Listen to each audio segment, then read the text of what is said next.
I will tell you this calmly. Because the truly terrifying thing is not that a man can shout the truth, but that he can whisper it. I am not mad. At least, before that night, I told myself so every morning. I would stand before the mirror, study the sleepless lines on my face, and say, I am only careful. I only hear things that others cannot. Perhaps the most dangerous sentences a man builds for himself are the ones that contain the word only. The house was old. Its stairs groaned to themselves after midnight, and its walls smelled of a damp breath after the rain. At the end of the hall was the old man's room. I cannot call him cruel, he was never unkind to me. Some mornings he would hold his cup in both hands and speak, in his trembling voice, of the weather, the price of bread, the harbors he had seen in his youth. I would nod, pretending to listen. But whenever one of his eyes turned to me, every sound inside me changed places. I had memorized the habits of the house, the cupboard that creaked, the copper pot that rang. Yet the more I learned the house's sounds, the more I forgot my own voice. That eye was pale blue, as if a thin veil had been drawn across it. I saw it not as an eye, but as a cold room with its door left ajar. At first I laughed at myself. Who fears an eye? One fears a knife, a fire, a ledger of debts. Not an eye.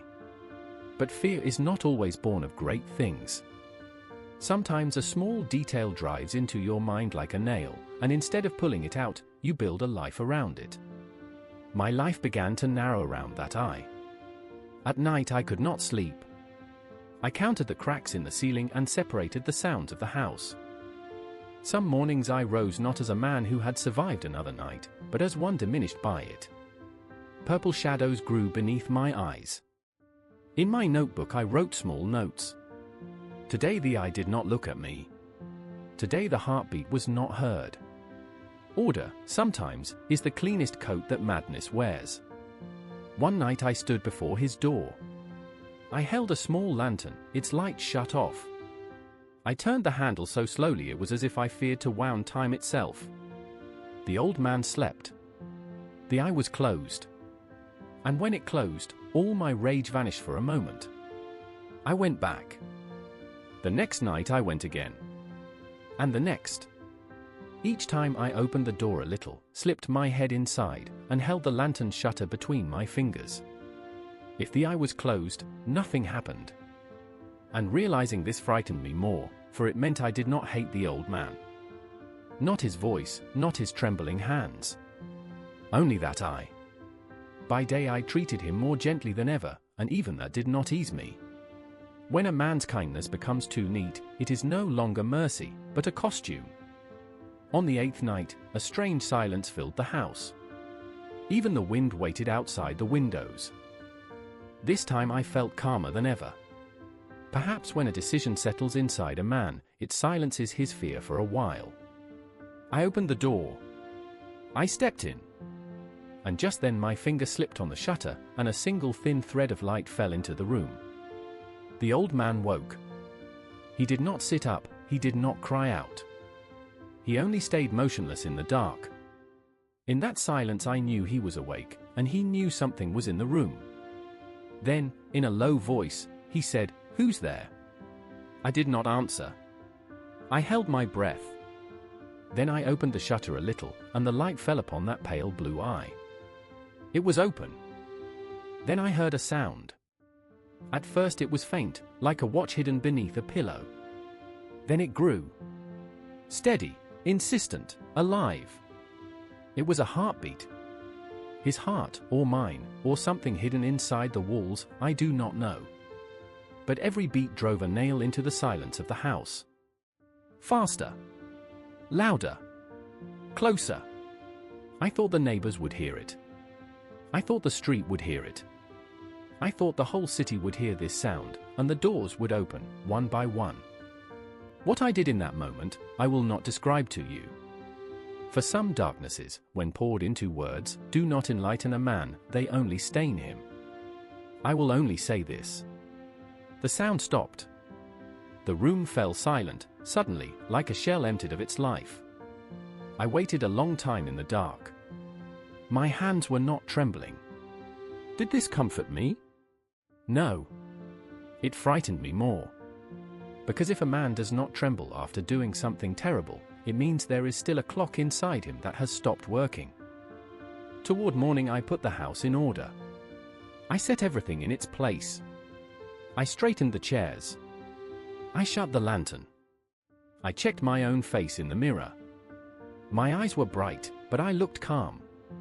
Look, I told myself, you are thoughtful, careful, and clever.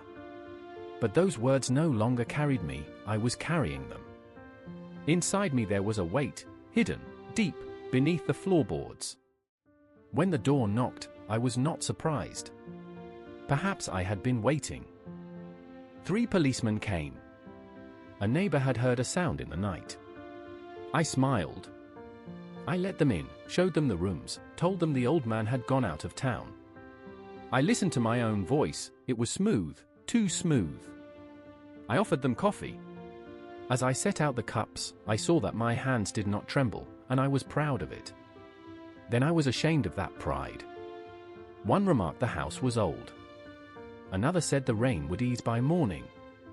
The third looked at a small painting on the wall. I watched them all. Nothing happened. And that nothing weighed on me more than anything. I led them into the old man's room. There I made my greatest mistake. I set the chairs there, and sat myself down upon that very spot. Then I heard the sound. Very faint. I told myself it was impossible. Old wood works in the damp, the pipes were old. But the sound seeped through every explanation. Beneath every reasonable sentence, it beat stronger. And then I understood. Conscience does not speak to persuade a man's thoughts, it speaks to break them. The policemen kept talking. Did they not hear it?